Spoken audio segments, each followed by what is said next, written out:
Speak for me. Sọ̀rọ̀ fún mi. Where I am voiceless. Níbi tí mi ti lẹ́nu ọ̀rọ̀. Speak for me. Sọ̀rọ̀ fún mi. Mercy, oh. Àánú. Don't leave me alone. Má fi mí lẹ̀. Don't leave me alone. Má fi mí lẹ̀. Don't leave me to Má eat. fi mí má dá mi dà. I am due for lifting. Ó ti tó àti lọ́dọ̀ fún láti dẹ́nu I gbéga. am due for breakthrough. Ó yẹ ká tó yẹ kí ti lálùyọ. Mercy, oh. Àánú o. Speak for me. Sọ̀rọ̀ fún mi. Speak for me. Sọ̀rọ̀ fún mi. Speak for me. Sọ̀rọ̀ fún mi. Where I don't have voice to Níbi tí speak. mi ti lóhùn láti sọ̀rọ̀. Speak for me. Sọ̀rọ̀ fún mi. Mercy. Àánú. Speak for me. Sọ̀rọ̀ fún mi. Speak for my Sọ̀rọ̀ family. fún ẹbí mi. Speak for my children. Sọ̀rọ̀ fún àwọn ọmọ mi. Speak for my wife. Sọ̀rọ̀ fún ìyàwó mi. Speak for my husband. Sọ̀rọ̀ fún ọkọ mi. Mercy, oh. Àánú o. Mercy. Àánú. Mercy. Àánú. Mercy. Àánú. Speak for Ogun Prophets 29. Ẹ sọ̀rọ̀ fún Ògùn ìpínlẹ̀ kọkàndínlọ́gbọ̀n. Speak for Ogun Prophets Ẹ 29. sọ̀rọ̀ fún ìpínlẹ̀ Ògùn Speak for the kọkàndínlọ́gbọ̀n. Rock of Ages Parish. Ẹ sọ̀rọ̀ fún ìjọ àpáta ayérayé. Mercy, oh. Àánú. Mercy, oh. Àánú. Mercy. Àánú. Mercy. Àánú. Mercy. Àánú. Mercy. Àánú. In Jesus' mighty name, we are praying. Ní orúkọ Jésù ni a ti gba àdúrà. Lift your voice again and say, Father, Báwo lè sókè lẹ́ẹ̀kan sọ pé bàbá. where I cannot fight for myself, Níbi tí mi ti lè jà fún ara mi. let your mercy fight for me. Jẹ́ kí àánú kó jà fún mi. Even in my dream. Lójú àlá mi pàápàá. Clap your hand and pray. Pàtẹ́wọ̀ rẹ kó gba àdúrà. Clap your hand. Pàtẹ́wọ̀ rẹ kó gba àdúrà. Pray. Gba àdúrà. Pray. Gba àdúrà. Pray. Gba àdúrà. Where I cannot fight for myself, Níbi tí mi ti lè jà fún ara mi. please fight for me. Àánú jà fún mi. Fight for me. Jà fún mi. Fight for my Jà family. fún ẹbí mi. Fight for my family. Jà fún ẹbí mi. Fight for my destiny. Jà fún àyànmọ́ mi. Fight for my destiny. Jà fún àyànmọ́ mi. I know. Mercy. Fight for me. Jà fún mi. I know. Mercy. Fight for me. Jà fún mi. I know. Mercy. Fight for me. Jà fún mi. I know. Mercy. Fight for me. Jà fún mi. I know. Mercy. Fight for me. Jà fún mi. I know. Mercy. Fight for me. Jà fún mi. I know. Mercy. Fight for me. Jà fún mi. I know. Mercy. Fight for me. Jà fún mi. Oh, Rabashat. Rabakarokoto. Lagarokotosi. Rakato sobrene. Limbrokotosen. Odimos Kembramosh. Rimas Kambramasha. Lima Sambramasha. Urikaba Sabramasha. Limbrokoto Sebre. Thank you, Father. In Jesus' mighty name, we are praying. Ní orúkọ Jésù ni a ti gba àdúrà. Olúwa gbà sọ ìyà lára mi o. Gbà sọ ìyà. Fáṣọ ìyá bóra mọ́, fáṣọ ìyá. Olúwa gbà sọ ẹ̀fọ́ lára mi o. Fáṣọ ẹ̀gàn, mi ò fáṣọ ẹ̀gàn bóra mọ́, fáṣọ ẹ̀gàn. Olódùmarè gbà sọ òṣì lára mi o. Fáṣọ òṣì, mi ò fáṣọ òṣì bóra mọ́, fáṣọ òṣì. Gbogbo ti bọ́ra mọ́. Fáṣọ òṣì, Mi ò fásọ ìyà bọ́ra mọ́. fáṣọ ìyá. Mi ò fásọ ọ̀fọ̀ bọ́ra mọ́. Fáṣọ ọ̀fọ̀, Mi ò fásọ ọ̀fọ̀ bọ́ra mọ́. fáṣọ ọ̀fọ̀. Mi ò fásọ ọ̀fọ̀ bọ́ra mọ́. Fáṣọ ọ̀fọ̀, Mi ò fásọ ọ̀fọ̀ bọ́ra mọ́. fáṣọ ọ̀fọ̀. Mi ò fásọ ọ̀fọ̀ bọ́ra mọ́. Fáṣọ ọ̀fọ̀, Mi ò fásọ òṣì bọ́ra mọ́. fáṣọ òṣì. Mi ò fásọ ẹ̀sán bọ́ra mọ́. Fáṣọ òṣì, Mi ò fásọ ẹ̀sán bọ́ra mọ́. fáṣọ ẹ̀ṣẹ̀. Mi ò fásọ ẹ̀sán bọ́ra mọ́. Fáṣọ ẹ̀ṣẹ̀, Mi ò fásọ ẹ̀sẹ̀ bọ́ra mọ́. fáṣọ ẹ̀ṣẹ̀. Lift your voice and say, Father, Gbóhùn ẹ̀ sókè sọ pé bàbá. every evil garment, Gbogbo aṣọ búburú. garment of sorrow, Aṣọ ìbànújẹ́. garment of tears, Aṣọ ẹkún. garment of sickness Aṣọ àìsàn. that the enemy have adorned me with. Tọ́ọ̀tà ti gbé wọ̀ mí. I command the fire of God Mo pàṣẹ iná Ọlọ́run. to remove it from my body. Láti gbà kúrò lára mi báyìí. I don't want it again. Fẹ́ mọ́. Clap your hand and pray. Tẹ́wọ̀ rẹ kó gba àdúrà. Ah, Tẹ́wọ̀ rẹ kó gba àdúrà. pray, Gbàdúrà. pray. Gbàdúrà. Every evil garment Gbogbo aṣọ búburú. that the devil have adorned me with. Tọ́ọ̀tà ti gbé wọ̀ mí. Garment of sorrow, Gbogbo aṣọ ìbànújẹ́. garment of sickness, Aṣọ àìsàn. garment of barrenness, Aṣọ àgàn. garment of poverty. Aṣọ òṣì. Enough is Ó enough. ti tó gẹ́. By fire, Pẹ̀lú iná. by fire. Pẹ̀lú iná. Get out of my body. Jáde kúrò lára mi. Get out of my body. Jáde kúrò lára mi. Command the fire of God to consume Mo you. pàṣẹ náà lọ́kọ́jú ọ̀run báyìí. I don't want you Mi again. ò fẹ́ ọ mọ́. I don't need you Mi again. ò nílò rẹ mọ́. Shara Baba Shada. Ẹ gbàdúrà. You better pray. Be serious with your matter. Be serious with your life.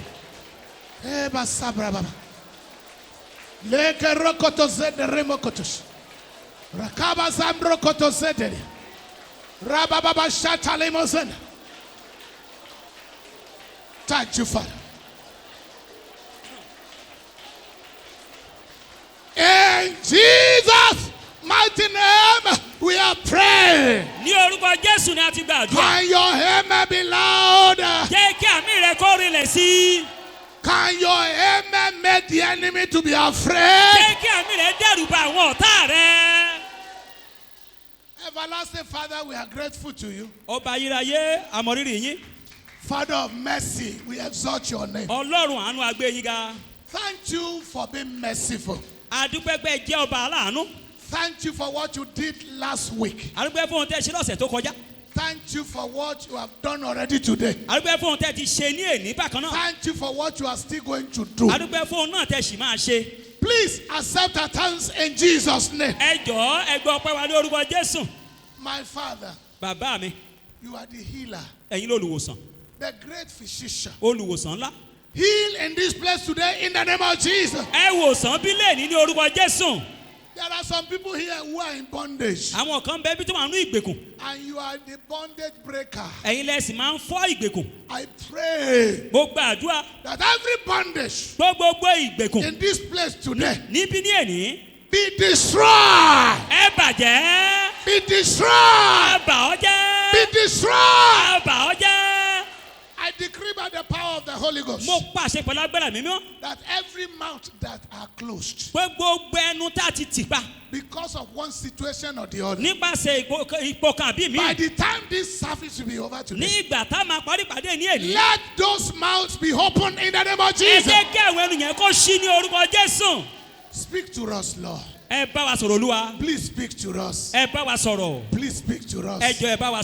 Increase our faith. Glory be to your name. Jesus' mighty name we have prayed. Can your amen be louder than that of your neighbor? Be seated in God's presence. Are you blessed? Clap your hand for Jesus if you are blessed.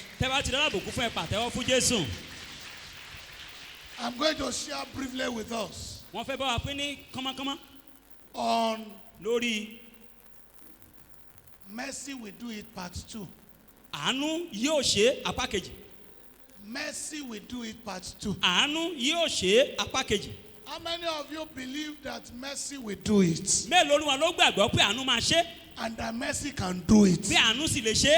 I pray for those of you that believe that within the next 7 hours, the mercy of God will answer for you.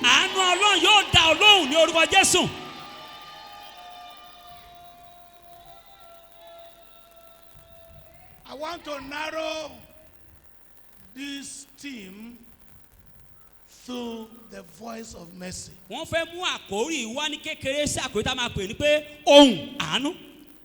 The voice of mercy. The voice of mercy. Ephesians chapter 2, verses 4 to 5. Ephesians 2, verse 4 to 5. But God, who is rich in mercy, for his great love, where he loved us, even when we were dead in sin, has quickened us together with Christ. By grace, ye are saved. By grace, ye are saved. Verse 5, please. Even when we were dead in sin. Okay, verse 4, that's the first one I want to. Verse 5, okay, we have read it together. Thank you very much. I want to provoke your understanding. Number one, our God is rich in mercy. Ọlọ́run wa kún fún àánú. Our God is rich in mercy. Ọlọ́run wa kún fún àánú. Do you know that but for the mercies of God, Ǹjẹ́ yín mọ̀ pé nípasẹ̀ àánú Ọlọ́run? but for the riches of his mercy, Nípasẹ̀ ọrọ̀ àánú rẹ̀. you will have not been here today. O bá má ti wà mí lẹ́nu. Some of you, Ọ̀pọ̀lọpọ̀ wa. maybe you will have been on the street picking from the dustbin to put in your mouth. Bóyá orí àbátì ẹ̀ máa ń kiri àbá máa ṣàkàn lórí àtàn láti fi sẹ́nu ni. Considering the attack you suffer in the past, Ká wo ìyà tá a ti jẹ sẹ́yìn. the attack Ìdojúkọ that you have suffered in the past, tá a ti dojúkọ sẹ́yìn. I want you to say thank you, Jesus. Wẹ́kẹ́ sọ pé ẹ ṣé Jésù. So the first thing I want you to note, Ohun note àkọ́kọ́ tí mo fẹ́ kẹ́ mọ̀ kẹ́kọ̀ọ́ lẹ̀. is that God is rich in mercy. Pé Ọlọ́run kún fún àánú. Number 2, Ìkejì, the word of God is mercy. ọ̀rọ̀ Ọlọ́run jẹ́ àánú. Oro. Ọ̀rọ̀ Ọlọ́run jẹ́ àánú. The word of God is mercy. Ọ̀rọ̀ Ọlọ́run àánú ni. Oro. Ọ̀rọ̀ Ọlọ́run àánú. Words. Yeah. The word of God is mercy. Ọ̀rọ̀ Ọlọ́run àánú ni. Number 3, Ìkẹta, the signature of God is mercy. ìfòǹtẹ̀tẹ̀ Ọlọ́run àánú ni. The signature of God is mercy. Fífọwọ́ sí ìwé Ọlọ́run àánú ni. I pray for 20 people here this Mo morning. gbàdúrà fún ogún ènìyàn níbí ní òwúrọ̀ yìí. That thing you are looking for to be approved for you. Òun náà tẹ̀ ń wá pé kán fòǹtẹ̀tẹ̀ fún yín ni. In the name of the God of Pastor here, Ní orúkọ Ọlọ́run olùṣọ́àgùntàn Pásítọ̀ Adébóyè. within the next 7 days, Láàárín ọjọ́ méje, the approval will come. à ń fòǹtẹ̀tẹ̀. Sit down. Ẹ jókòó. Number 4, Ìkẹrin, the nature and the character of our God is mercy. ìṣe àti ìwà Ọlọ́run wa ó jẹ́ àánú.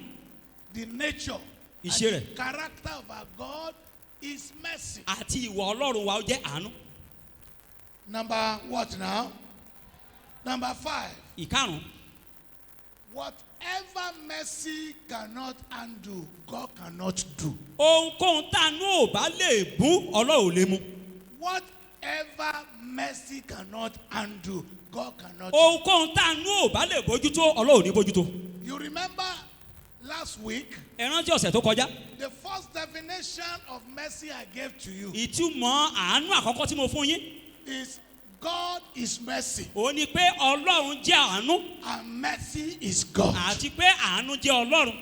You can't separate God from mercy. Ẹ lè ya Ọlọ́run nípa kúrò láàánú. You can't separate mercy from God. Ẹ lè ya àánú kúrò lọ́dọ̀ Ọlọ́run. God is mercy personified. Ọlọ́run jẹ́ aláàánú ní àyè ara rẹ̀. In and out Ní inú àti níta. of God Ọlọ́run wa is mercy. àánú ni. Out and in of God Inú Ọlọ́run àti ìta Ọlọ́run wa is mercy. ó kún fún àánú. Time is Àkókò. my enemy now. Àkókò wa ti lọ báyìí. I have to fly. Wọ́n ní láti fò. What happened Kí ló wá ṣẹlẹ̀? when the voice of mercy speak for you? Ní ìgbà tí ohùn àánú bá sọ̀rọ̀ fún yín. What happened Kí ló máa ṣẹlẹ̀? when the voice of mercy speak for Nígbà you? tó ohùn àánú bá sọ̀rọ̀ fún yín. Number 1, Àkọ́kọ́, mercy gives you helps that you don't deserve. àánú ó fún yín ní ìrànlọ́wọ́ tí ò tọ́ sí yín. In a way you cannot explain. Ní ọ̀nà tí ò lè ṣàkàwé rẹ̀. Do you understand that? Ǹjẹ́ ó yé wa bí? Mercy Àánú gives you help you don't deserve. ó fún ọ ní ìrànlọ́wọ́ tí ò tọ́ sí ọ. In a way you can't explain. Ní ọ̀nà tó ò tiẹ̀ lè rò tí ò lè sọ. 2 Kings chapter 5. Ìwé àwọn ọba kejì orí karùn-ún. You read from 1 to 14. Ẹ kà á láti ẹsẹ̀ kìíní sí ẹsẹ̀ kẹrìnlá. 2 Kings chapter 5 Ìwé àwọn ọba kejì orí karùn-ún. from verse 1 to 14. Ẹsẹ̀ kìíní sí ẹsẹ̀ kẹrìnlá. You read a story there Ẹ rí ìtàn kan bẹ́ẹ̀ about Naaman. nípasẹ̀ Námánì. Yeah, I don't need to explain what transpired. Wọn ò tún gbúdọ̀ máa sọ nǹkan tó ṣẹlẹ̀ bẹ̀rẹ̀ fún wa mọ́. You have heard about Naaman. Ẹ ti gbọ́ nípa ti arákùnrin Námánì ni. He was a general in the army, Ó jẹ́ ọ̀gá ológun. but leprosy disfigured him. Ṣùgbọ́n ẹ̀tẹ̀ ó ba ẹ̀tọ́ rẹ̀ jẹ́. And ó bara agbára rẹ̀ jẹ́. God used his housemaid Ọlọ́run wá lo ọmọ ọ̀dọ̀ rẹ̀ to point him láti mercy. darí rẹ̀ sí tí àánú wà.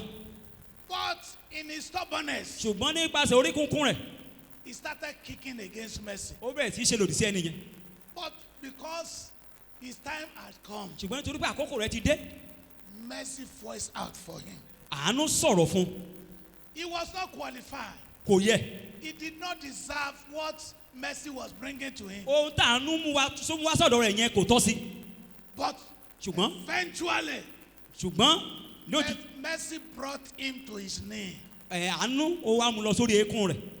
And he bowed to the authority of heaven. ó wá tẹríba fún àṣẹ ti ọ̀run. Because he was arguing with the man of God. nítorí pé ó ń bínú sí ìránṣẹ́ Ọlọ́run. How will I go to this dirty river báwo máa ṣe lọ sí odò tó dọ̀tí to wash in it? láti wẹ̀ ẹ́nu rẹ̀.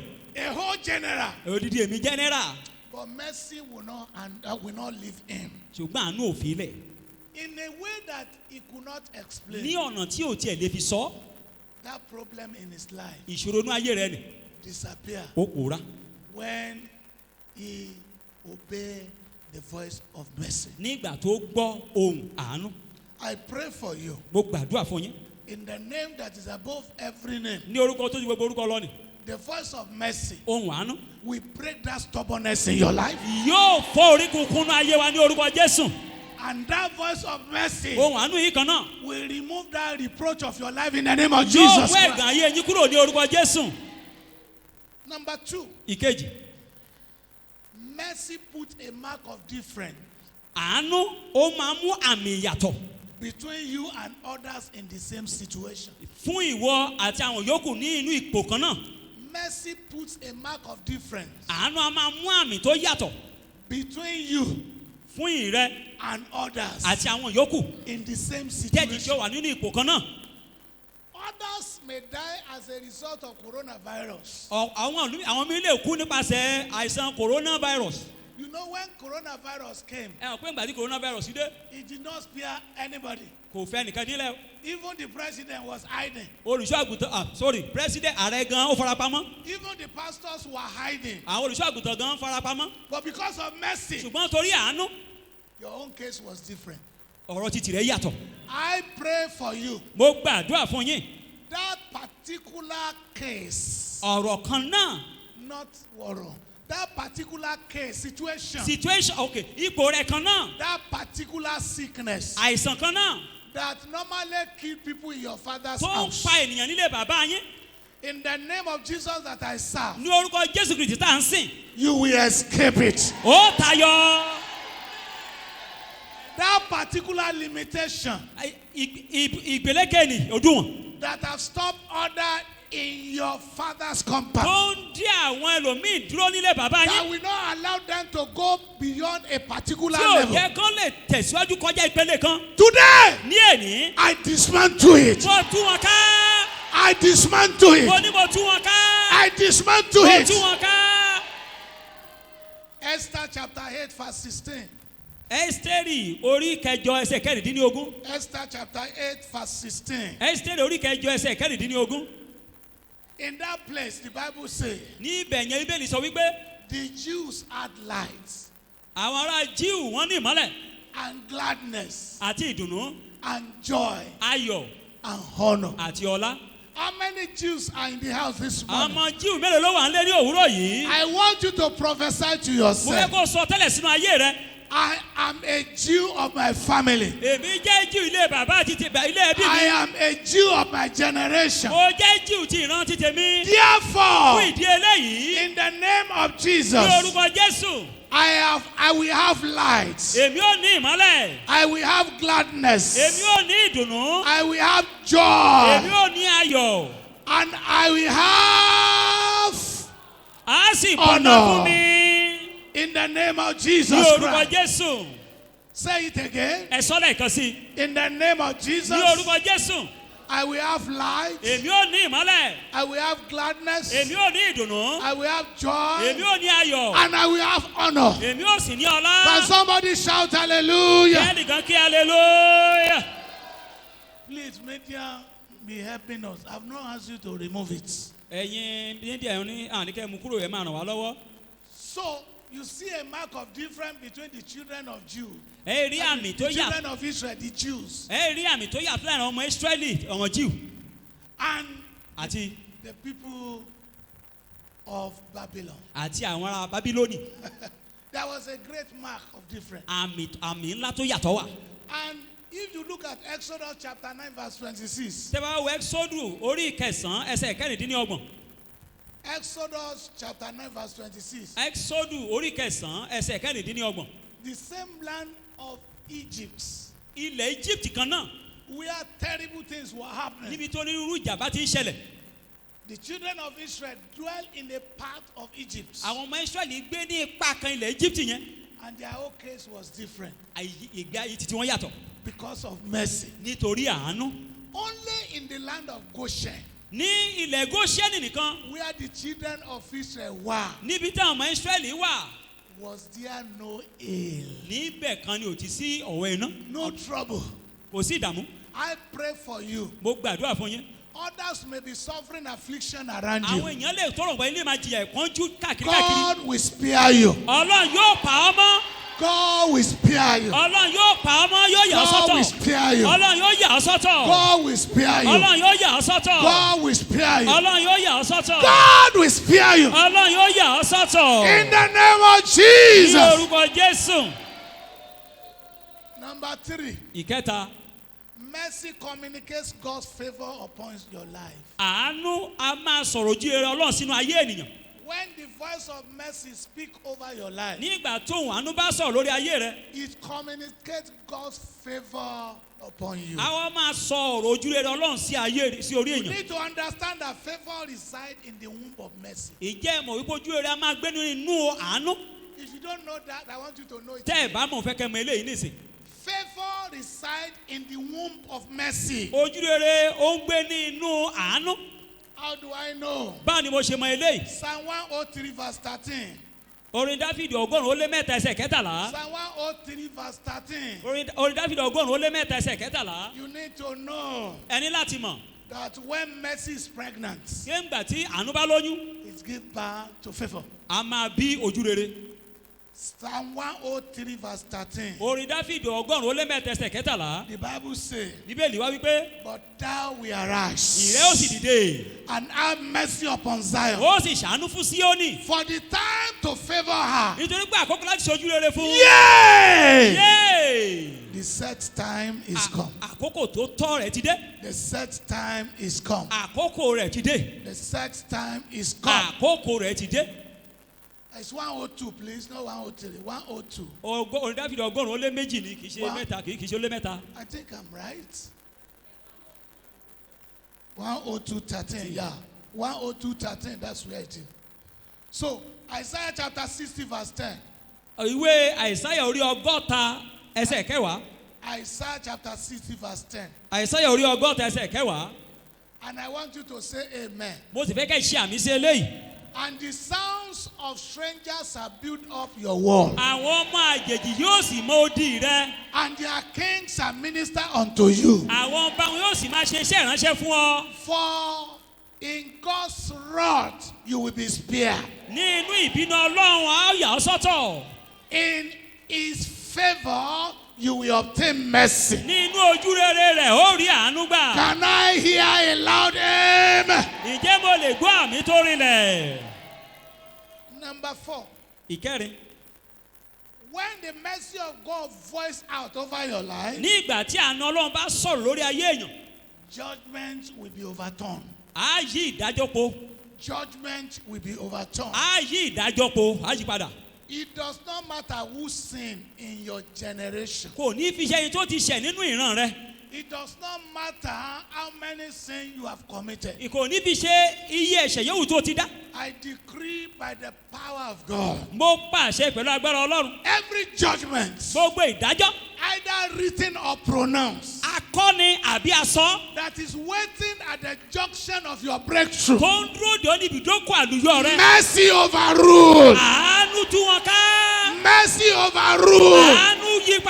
Mercy overturned. Mercy overruled. Mercy overturned. Jeremiah 31:20. Ìwé Jeremiah orí kọkànléní ọgbọ̀n ẹsẹ̀ ọgbọ̀n. Jeremiah chapter 31 verse.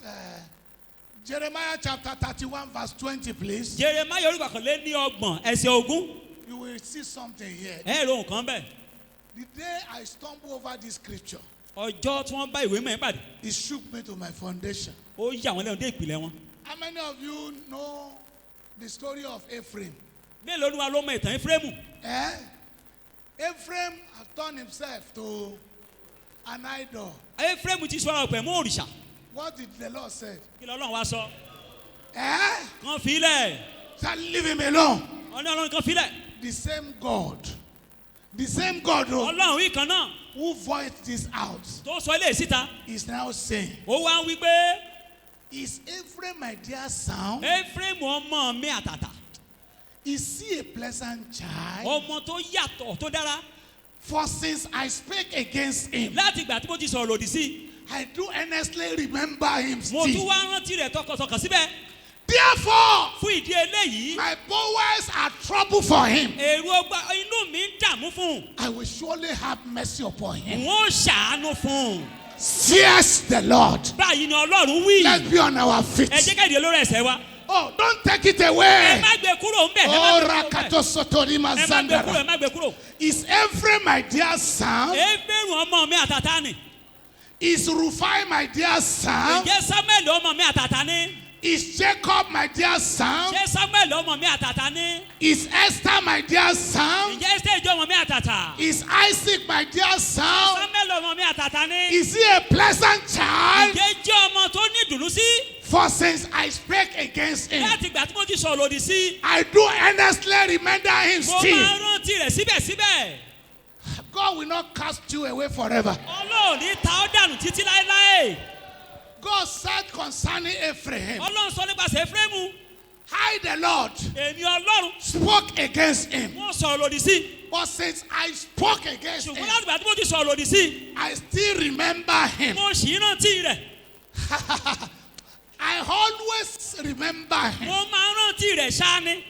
I always remember Mo him. sáà máa ń rántí rẹ̀ ni. Therefore, Fún ìdí eléyìí. my bowels are trouble for him. Ọkàn mi ru sókè. I will surely have mercy upon him. Èmi ò ṣàṣàánú fún. Says the Lord. Ní Olúwa Ọlọ́run wí. I want you to cry. Mo fẹ́ kó kígbe báyìí. I put myself. Mo wá fi ara See mi. after me. I put myself Ṣé máa sọ tẹ̀lé wa mo fi ara mi. in the place of Ephraim this Ní morning. ipò Éfrémù ní òwúrọ̀ yìí. Have mercy on me. Ṣàánú fún mi. Cry. Kígbe. Have mercy. Ẹ ṣàánú. You had mercy on Ephraim. Ẹ ṣàánú fún Éfrémù. Have mercy on me. Ẹ ṣàánú fún mi. Have mercy on me. Ẹ ṣàánú fún mi. Let the voice of your mercy Ẹ jẹ́ kó àánú yín. speak over me. Kó sọ̀ lórí ayé mi. The voice of your mercy, Lord. Ohùn àánú yín Olúwa. Let it speak over me. Ẹ jẹ́ kó sọ̀ lórí The ayé mi. voice of your mercy, Ohùn Lord. àánú yín Olúwa. Let it speak over Ẹ me. jẹ́ kó sọ̀ lórí ayé mi. Mercy, Lord. Àánú Olúwa. Mercy, Lord. Àánú. Let the voice of your mercy Ẹ speak jẹ́ over kó me. àánú yín kó sọ̀rọ̀ fún mi. Let the voice of your mercy speak Ẹ over me. jẹ́ kó àánú yín kó sọ̀ lórí ayé mi. Mercy, Lord. Àánú Olúwa. Mercy, Lord. Àánú Olúwa. Are you praying? Ǹjẹ́ ń gbàdúrà bí? What are you Kí doing? lẹ̀ ń ṣe? Pray Gbàdúrà. so that you will not pray. Kó má bàa gbàdúrà. Let the voice of your mercy Ohùn àánú yín Olúwa. speak over my life. Jẹ́ kó sọ̀ lórí ayé mi. Speak over my family. Kó sọ̀ lórí ẹbí mi. The voice of mercy spoke concerning Ephraim. Ohùn àánú sọ̀ nípasẹ̀ Éfrémù. Let the voice of your mercy Jẹ́ speak kó àánú yín kó sọ̀rọ̀. concerning me. Kó sọ̀ nípasẹ̀ ayé mi. Everywhere, Gbogbo ibikíbi. anywhere, Ọ̀nà yòówù. let the voice of your mercy speak Kó for me. àánú yín kó máa sọ̀rọ̀ fún mi. Let the voice of your mercy speak Jẹ́ for kó me. àánú yín kó sọ̀rọ̀ fún mi. Àánú, àánú, àánú jẹ́ orí gbà o. Mo gbà àánú. I receive mercy. This Ohùn one. àánú fọ̀n fún mi. Voice of mercy. Ohùn àánú fọ̀n fún mi. Voice of mercy speak for me. Ohùn àánú fọ̀n fún mi. Voice of mercy speak for me. Ohùn àánú fọ̀n fún mi. Voice of mercy speak for me. Fọ̀n fún ìdílé mi. Speak for my family. Fọ̀n fún aya mi. Speak for my wife. Fọ̀n fún ọkọ mi. Speak for my husband. Fọ̀n fún àwọn ọmọ mi. Speak for my children. Fọ̀n fún iṣẹ́ ìránṣẹ́ mi. Speak for my ministry. Ohùn àánú. Voice of mercy. Ohùn àánú. Voice of mercy. Ohùn àánú. Voice of mercy. Fọ̀n fún mi. Speak for me. Form for me. Speak for me. Form for me. Speak for me. Form for me. Speak for me. Form for me. Speak for me. Form for me. Speak for me. Form for me. Speak for me. In Jesus' mighty name, we have prayed. Ní orúkọ Jésù ni a gba àdúrà. Thank you, mighty Father. Ẹ ṣé ọba ayérayé. Rabakachusheda. Rakama Saturi Maside. Zugara Makumi Azada. Zibra Mokoto Sedeya. Lubaka Rokoto Seteri Mazanda. Makurika Basketori Mazanda. Lika Progoto Zibra Mashan. Libra Kato Zebre Nekoto Seteria. Rabokoto Zibra Mashanda. Libra Koto Zebre Ketusha. Sapura Nekete Subrene. Likato Setori Mazan. I break that hold of the devil. I break that satanic hold. Makuribo Seteri Mazanda. Rakabos Ketori Mazanda. Limo Sotori Mazanda. Libro Koto Zebra Mashata.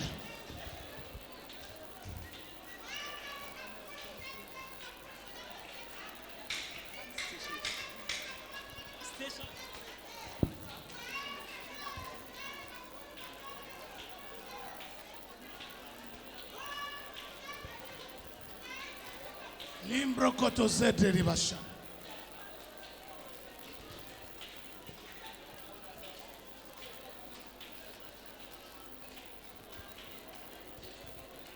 Thank you, Father. Ẹ ṣé bàbá. In Jesus' mighty name, we have prayed. Ní orúkọ Jésù ni a ti gba àdúrà. God gave me an instruction Ọlọ́run fún àwọn bàbá Olúwa ní ìtọ́ni. that every hour of glory, Pé gbogbo wákàtí ògo. hour of favor rather.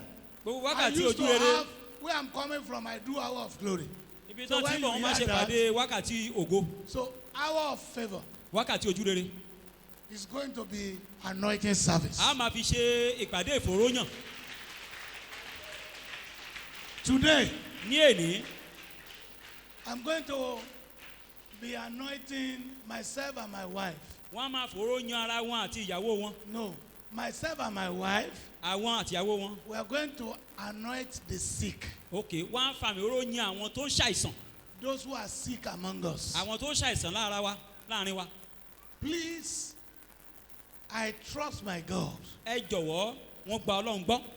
that if your faith can only say yes, Tí ìgbàgbọ́ yín bá lè sọ pé bẹ́ẹ̀ ni, God will never say no. Ọlọ́run ní sọ pé bẹ́ẹ̀ kọ́. So it's not about the man of God alone. Kì í ṣe nípasẹ̀ ìránṣẹ́ Ọlọ́run nìkan. It's about you. Ó ní í ṣe pẹ̀lú ìrẹ fúnra rẹ̀. If you have faith in God, Tó bá ní ìgbàgbọ́ ní Ọlọ́run, that what this man of God is saying is true. pé ohun tí ìránṣẹ́ Ọlọ́run sọ pé òótọ́ ni. You believe that God will heal you. Tó gbà pé Ọlọ́run yóò wò ọ́ sàn. You will come forward. Ó jáde wá síta. We anoint you. Wọ́n á fòróyàn ọ́. And you will have your testimony. Ẹ sì rí ẹ̀rí yín. The choir, I expect you to have been on the Ẹ̀yin akọrin microphone. wẹ̀kẹ́ ti wà ní So the choir will be ibi ìdúró singing. yín. Àwọn akọrin yóò máa kọrin. You come out quickly Ẹ jáde ní kíákíá. and we anoint you. Wọ́n á sì fòróyàn yín. Choir, over to you. Ẹ̀yin akọrin, ó dọ̀wọ́ yín. Dáwọ́lé mi o, Jésù, dáwọ́lé mi o, Bàbá, dáwọ́lé mi o, Jésù, dáwọ́lé mi o, Bàbá, má jẹ́ n wá bákan náà mọ́, dáwọ́lé mi o, Bàbá.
set me free. Fọwọ́ kàn mí, oh. Father, lay your hands on me. Ọmọ ìdáǹdè fi kàn mí, oh. Amen.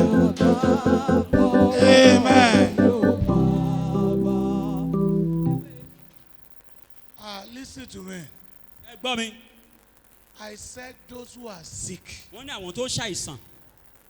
That was what I said. Anoint to heal those who are sick. Wọ́n ní ìfòróyàn láti wo àwọn tó ń ṣàìsàn sàn.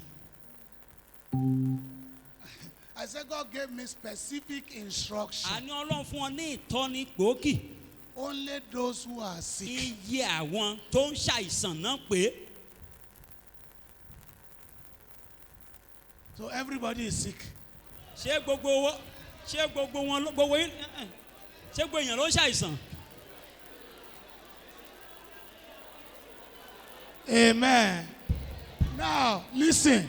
Ẹ gbọ́ wa o. Always listen to instruction. Ẹ jọ̀ọ́ ẹ máa fetí sí ìtọ́ni. For example, Fún àpẹẹrẹ, next week, ọ̀sẹ̀ tó ń bọ̀, I'm not going to anoint your head. wọn ò ní fàmì oróyìn orí yín. You are going to bring a token that represents something. Ẹ mú nǹkan kékeré kan wá tó dúró fún nǹkan kan. Maybe for your business, Bóyá fún iṣẹ́ yín ni, for your family. fún ẹbí yín ni. You can bring the picture of your family. Ẹ lè mú àwòrán ẹbí yín wá.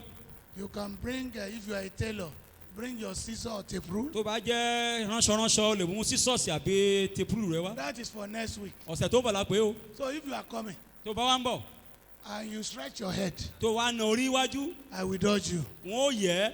I know you are used to bringing your hand. A mọ̀ pé ó ti mọ́ lára ká máa mọ́ wá. Èyí tẹ́ fi sọ́wọ́ kí lè fi ń ṣe. Eléyìí tó the one that drop in your hand, what have you done with it? Head is the seat of glory, Orí jẹ́ ibìjókòó ògo, seat of power. ibìjókòó agbára. So when you say put your head, I'm anointing. If God instructs otherwise, we anoint the hand. Sọ́nbà ni wọ́n fẹ́ fà oróyìn orí náà máa ń fọ oróyìn àti tó ló máa fọ́ ní ìtọ́ni pé kán tún ṣe tọwọ́. So next week, Fún ìdí èyí ọ̀sẹ̀ tó ń bọ̀, you are bringing your equipment ẹ mú ohun irinṣẹ́ yín dání. for your business. Fún business okòwò yín. Bring the picture of your family. Àbí àwòrán ẹbí yín. Is that taken? Ǹjẹ́ a ti gbọ́ eléyìí dáadáa bí? Please tell those who are not around Ẹ today. jẹ́ sọ fáwọn tí ò sí bí ní èní. Is any one of you blessed? Ǹjẹ́ ara ẹni tó ti dá lábùkún fún bí? Are you blessed? Ǹjẹ́ ti dá lábùkún fún bí? Shout hallelujah! Ẹ kí hallelujah. How many of you will bring somebody next week? Let me see your hand. Iye àwọn èèyàn máa mú yàn wá lọ́sẹ̀ tó ń bọ̀ You ìnáwó will yín bring òkè tó at bá dá least yín one lójú. person. Pé mo tiẹ̀ máa mú ẹnìkan ṣoṣo wá ìnáwó yín òkè. Only 3 people. Èèyàn mẹ́ta ló náwó òkè o. That means I will cancel this program. Ó túmọ̀ sí pé à á bẹ̀gì lé ìpàdé yìí. I'm not doing again. Ó túmọ̀ sí pé à ní ṣe mọ́. You can't be using me now. Ẹ And lè you máa are lo not àwọn ready- dádì wa. You are not ready to bring more people. Ẹ sì fẹ́ mú àwọn èèyàn wá sí. How many of you will bring at least one person? Iye àwọn èèyàn dúró lójú pa máa mú ẹnìkan wá lọ́sẹ̀ tó ń bọ̀ tó dá ọ lójú. What's the problem with others? Kí ni ìṣòro tàwọn yòókù? Why will you not bring people? Kí ni ìdí tẹ̀ fi ní mú yàn wá? You are not blessed. It's not everybody that is going to work. Gbogbo èèyàn kọ́ ló lọ síbi iṣẹ́, gbogbo èèyàn kọ́ ni yóò lọ sílé ìwé. Don't deceive yourself. Ẹ má jẹ́ atanra wa jẹ. Tell somebody. Sọ fún ẹnìkan. You may not be here. O lè má wà ń bí o. Point them. Ẹ darí wọn síbí. Something is happening. Go and attend. O kan ṣẹlẹ̀ bẹ́ẹ̀ Go and lọ́bẹ̀. see what God is doing. Ẹ lọ́wọ́ kan tọ́lọ́hún ṣe. If we say we change the time again, you say you will have one excuse or the other. Tán bá tún ní ká yí àkókò tá à ń ṣe padà, á tún rí àwáwí kan tá a tún wí. This time is good. Àkókò yìí ti dára tó. Let me tell you, Ẹ jẹ́ n sọ fún yín. I am not sent to everybody in Ogun Province 29. Gbogbo èèyàn tó wà nípínlẹ̀ ọgbọ̀n ó dín kan I kọ́ni mo rán sí. am not sent to everybody. Gbogbo àwọn tó wà nípínlẹ̀ ẹ̀kọ́ náà rán mi sí. God sent me to some specific individuals. Àwọn ẹnìkan kan tọ́lọ́ yàn sọ́tọ̀ lọ́nà rán mi sí. Those who will believe in my ministry. Iye àwọn tí ó ní ìgbàgbọ́ ní iṣẹ́ ìránṣẹ́ wọn. They are the one God sent me to. Iye àwọn èèyàn lọ́lọ́run rán wọn sí. So it's not everybody that will partake in my anointing. Gbogbo èèyàn kan ní ó fara pín nínú ìfòròyàn wọn. I was telling my staff yesterday. Wọ́n sọ fún ìkànnì àwọn òṣìṣẹ́ wọn ní àná. No, my staffs. Àwọn òṣìṣẹ́. That before my arrival, Pé kí wọ́n tó dé. Some people have inquired about me and they already hated me. Àwọn kan ti ń gbọ́ nípasẹ̀ bàbá wọn lè ti kórìíra bàbá wa. It's a principle of life. Ó jẹ́ ojúṣe ayé lélẹ̀. The day I arrived, Ní ọjọ́ tán dé, some people hated me. àwọn kan kórìíra wọn. Some people are here today. Àwọn kan bẹ́ẹ̀ bí ní èní. What is he saying? Kí ni kan tó ń sọ gan-an? So nìkan ló lánàá ẹtí ni. O nìkan ló ní ìfòòró yàn ní. Is the only one that carries anointing? So it's not everybody Kì í ṣe gbogbo èyàn. that have come to serve. Ní wọ́n wá láti wá sìn. But be one of them. Ṣùgbọ́n jẹ́ ìkan lára wọn. Can I hear amen there? Ǹjẹ́ mo lè gbọ́ àmì sí eléyìí? I told the people that were here last week Wọ́n sọ fún àwọn tó wà ń bẹ̀rẹ̀ ní ọ̀sẹ̀ tó kọjá. that they should come with seed anytime they are Pé coming. kán máa wá pẹ̀lú For Wednesday program. irúgbìn nígbà pé àtúntò àti bá ní ọjọ́ Wednesday báyìí. So package your seed now. Ẹ wá ṣe irúgbìn yín ní ọ̀ṣọ́ báyìí kẹ́ ẹ The kójọ. best in your pockets. Eléyìí tó dáa jùlọ ní àpò yín àti inú báàgì yín. This program require money Ìpàdé yìí ó nílò owó. because very soon Nítorí pé láìpẹ́, I will begin to bring great men of God wọ́n bẹ̀rẹ̀ sí máa gbóríṣiríṣi àwọn ìránṣẹ́ Ọlọ́run jàkànjàkàn to wá be a blessing to you. láti jẹ́ ìbùkún fún yín. So bring out a quality seed Ẹ mú irúgbìn tó kó ojú òṣùwọ̀n. and never say you don't have. Ẹ má sọ pé mi ò ní. It's a negative confession. Ó jẹ́ ọ̀rọ̀ òdì tá à ń sọ sí ara wa. Don't confess negative things. Always have. Ẹ má máa sọ̀dí sínú ayé yín, ẹ máa ní ní gbogbo ìgbà. You will always have in Jesus' name. Ẹ máa ní ní orúkọ Jésù. I say you will always have in Jesus' Àní ẹ name. máa ní ní orúkọ Jésù. Quickly, choir. Ní kánmọ́kánmọ́ ẹ̀yìn akọrin. Mo ti sọ̀rọ̀ owó already àti ìsinmi yẹn. Our daddy have been announcing they are not offering you, have not been there. Over to you. In heaven you are the Lord. Let's be on our feet, please. All night you reign forever. Oh Lord, how great thou art. Blessed be your name. You are so good, Lord. You are so good. Blessed be your name. Blessed be your name. Lord, you are so good. Lord, you are so good. Blessed be your name. Blessed be your name. In heaven you are the Lord. On earth you reign forever. Oh Lord, how great thou art. Blessed be your name. Blessed be your name. Oh yeah, hey, do my mega.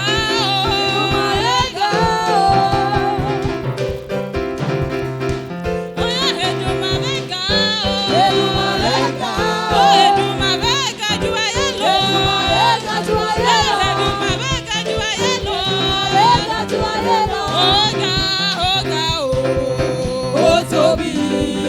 Oh God, hey, do my mega. You are yellow. Oh God, oh Toby. Oh God, oh God, hey, do my mega. You are yellow.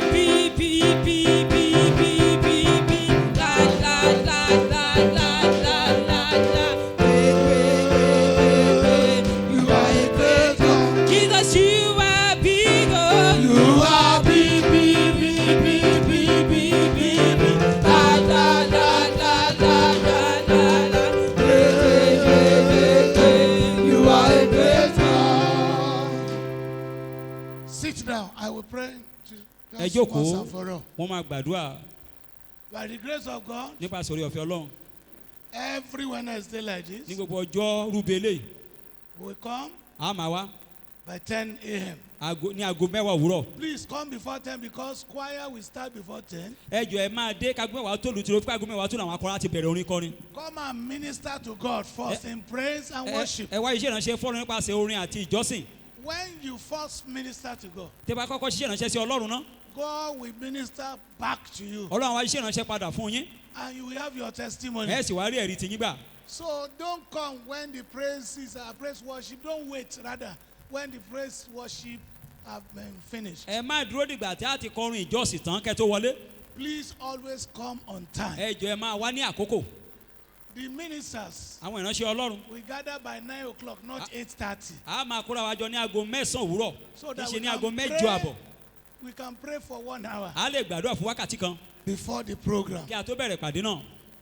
Is that taken? Ǹjẹ́ a ti gbọ́ eléyìí bí? And whenever you are coming, Ìgbàkúgbà tá a bá ti ń bọ̀, come with a seed ẹ máa wá pẹ̀lú irúgbìn for this program. fún ìpàdé yìí. This is, I'm not collecting any other offering again. Àwọn ò gbọ́ rẹ̀ mí ìmọ̀ lẹ́yìn eléyìí. So your offering is a seed. Ọrẹ yín jẹ́ irúgbìn. Make it a seed. Ẹ fi ṣe irúgbìn. That is number 2 or thereabout. Eléyìí jẹ́ ìkejì àbí bẹ́ẹ̀ kọ́. Number 3. Ìkẹta. We are going to be here all the workers on Saturday. Ní ọjọ́ Sátidé gbogbo àwọn òṣìṣẹ́ máa wà níbí báyìí. For house fellowship conference. Fún ìpàdé àwọn ìsìn ojúlé dé ojúlé. Daddy Gio is the one that called for this meeting. Daddy Gio náà pè fún ìpàdé yìí.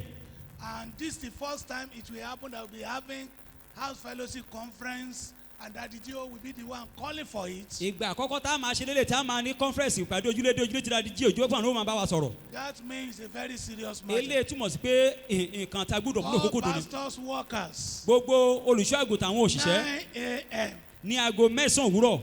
Daddy Gio will be minister to us. It's happening all over. Daddy Gio ó máa bá wa ṣiṣẹ́ ìránṣẹ́ ó ń ṣẹlẹ̀ ní gbogbo ibi tí ìjọ ìràpadà wà ní.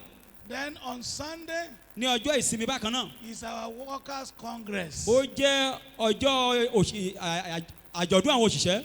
Congress and impartation service. Ọjọ́ tí àwọn òṣìṣẹ́ ó máa pàdé. I will be meeting the congress for the first time, the workers for the first time. A máa bá àwọn òṣìṣẹ́ ṣe ìpàdé fún ìgbà àkọ́kọ́. And on that day. Ní ọjọ́ náà.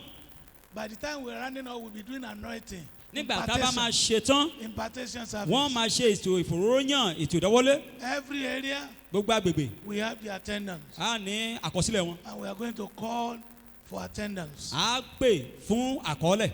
Please, all the pastors should mobilize. Gbogbo ẹ̀yin olùṣọ́ àgùntàn ẹ pèsè àwọn ọmọ yín lẹ̀. And after the congress, I meet with the pastors. Lẹ́yìn ìgbà tó a ti parí ìpàdé ìtàn wọn a ṣe ìpàdé pẹ̀lú àwọn ìránṣẹ́ Ọlọ́run àti ìyàwó wọn. The Lord will help us in Jesus' name. Olúwa kó ràn wá lọ́wọ́ ní orúkọ Jésù. Yeah, another. Yes. Let's be on our feet.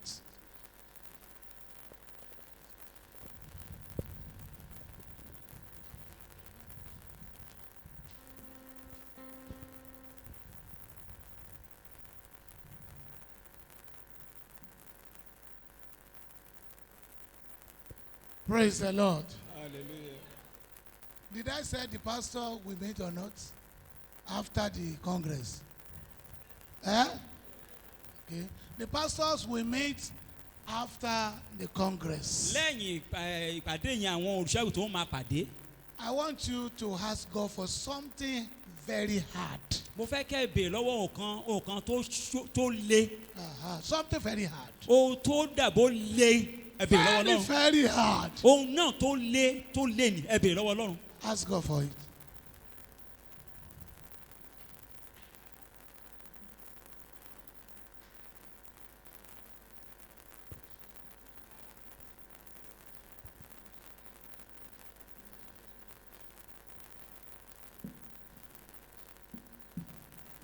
Are you asking God? Ǹjẹ́ ẹ béèrè lọ́wọ́ Ọlọ́run bí?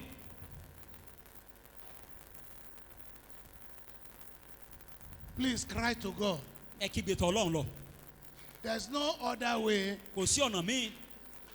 It's only the way of prayer. Ọ̀nà àdúrà nìkan ni. That can bring lasting solution. Òun ló lè mú ọ̀nà àbáyọ tí ó bá yàn kalẹ̀ wá. Cry to him. Ẹ kígbe tọ̀ lọ. Report your case to God. Ẹ gbé ọ̀rọ̀ yín tọ̀ Ọlọ́run lọ. Tell him to intervene.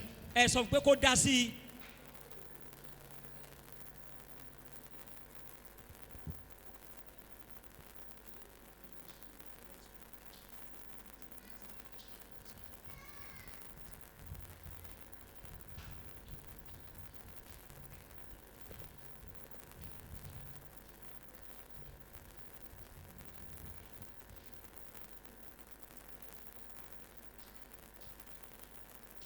Begin to round up your prayer. Ẹ bẹ̀rẹ̀ sí máa dúró àyìn wá sábẹ́ ọ̀rọ̀ ọ̀fẹ́ báyìí.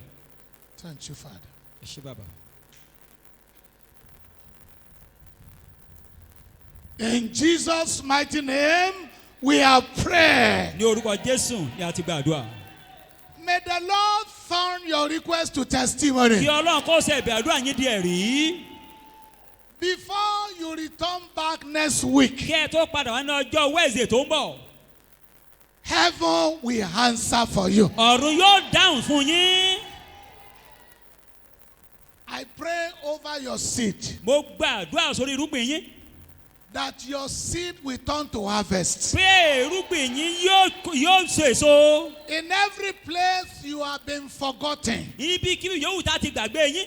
your seed will speak for you now. Èso yín yóò sọ̀rọ̀ fún yín lórúkọ Jésù. And you will suddenly be remembered in the name of Jesus. A sì rántí yín lójijì ní orúkọ Jésù. You have placed a prayer request here. Ẹ ti mú ẹ̀bẹ̀ àdúrà wá síbí. I decree by the power of the Holy Ghost. Mo pàṣẹ pẹ̀lú agbára ẹ̀mí mímọ́. Whatever you have written in it, Ohunkóhun yóò tẹ́ bá kọ sínú rẹ̀. the Lord will answer you. Ọlọ́run yóò dá yín lóhùn. The Lord will answer you. Ọlọ́run yóò dá yín lóhùn. The Lord will answer you. Ọlọ́run yóò dá yín lóhùn.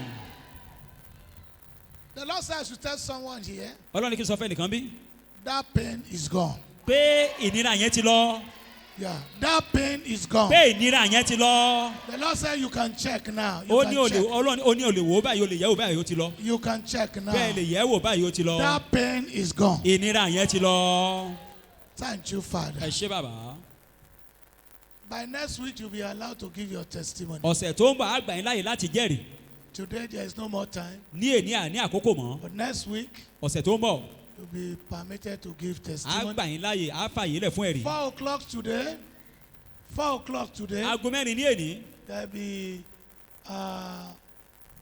College of Mission lecture Ilé ẹ̀kọ́ àwọn tó mú ìrere lọ jáde. in this place. Wọ́n máa ṣe ní ẹ̀kọ́ wọn ní Ìbàdàn. College of Mission lecture Ilé ẹ̀kọ́ àwọn tó mú ìrere jáde lọ sí ìlú òkèrè. and Bible college also. Bẹ́ẹ̀ ni àwọn tó àti ń gbàyàn wọlé sílẹ̀ ẹ̀kọ́ Bíbélì báyìí. Those who want to register, registration have started. Yes sir. Let's share the grace. The grace. May the May the grace of our Lord Jesus Christ, the the love of God, and the sweet fellowship of the Holy Spirit be with us now and forevermore. Amen. Surely, God's goodness and mercy shall follow us all the days of our life, and we shall dwell in the house of the Lord forever and ever. Amen. Let somebody shout hallelujah. Kẹ́nìkan kó kí hallelujah. Please, I want you to make sure you shake